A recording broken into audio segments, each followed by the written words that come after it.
Hello दोस्तों, मैं हूं फाजिल रहीमी। आप सभी का मेरे यूट्यूब चैनल रहीमी टेक पर खैर मकदम है। दोस्तों, आज मैं आपको इस वीडियो में बताऊंगा कि आप अपने मोबाइल से आधार कार्ड किस तरह से डाउनलोड कर सकते हैं। लेकिन शर्त यह है कि आपके आधार कार्ड से आपका मोबाइल नंबर लिंक होना ज़रूरी है। तो चलिए शुरू करते हैं।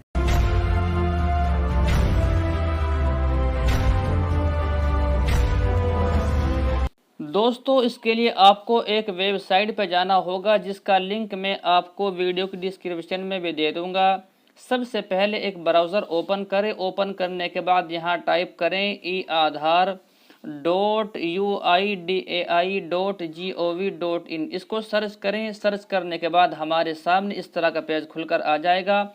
उसके बाद यहाँ अपना 12 अंकों का जो आधार नंबर है उसको यहाँ टाइप करेंगे। आधार नंबर टाइप करने के बाद हमारे सामने जो ये कैप्चर है इसको जैसा ही लिखा हुआ है वैसा ही यहाँ पर फिल कर देंगे। कैप्चर फिल करने के बाद सेंड ओटीपी इस पर क्लिक करेंगे। इस पर क्लिक करने के बाद जो मोबाइल नंबर हमारे आधार कार्ड से लिंक है उस पर 6 नंबर का एक ओटीपी भेजा जाएगा। उसको यहाँ पर फिल कर दें। ओटीपी फिल करने के बाद हमारे सामने ये सर्वे दिया हुआ है, एक तो ये और एक ये, इन दोनों पर यस कर देंगे, यानी कि एक टिक लगा देंगे। उसके बाद वेरीफाई एंड डाउनलोड इस पर क्लिक करेंगे। इस पर क्लिक करने के बाद हमारा आधार कार्ड डाउनलोड हो जाएगा। लेकिन दोस्तों, ये अभी खुलेगा नहीं, इसको एक पासवर्ड चाहिए।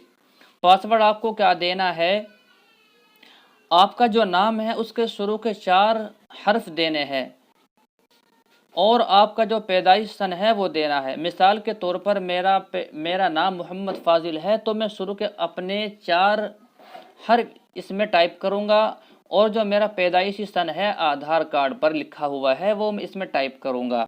इसको टाइप करने के बाद ओपन पर क्लिक करेंगे। ओपन पर क्लिक करने के बाद आप देखें कि हमारा आधार कार्ड डाउनलोड हो चुका है।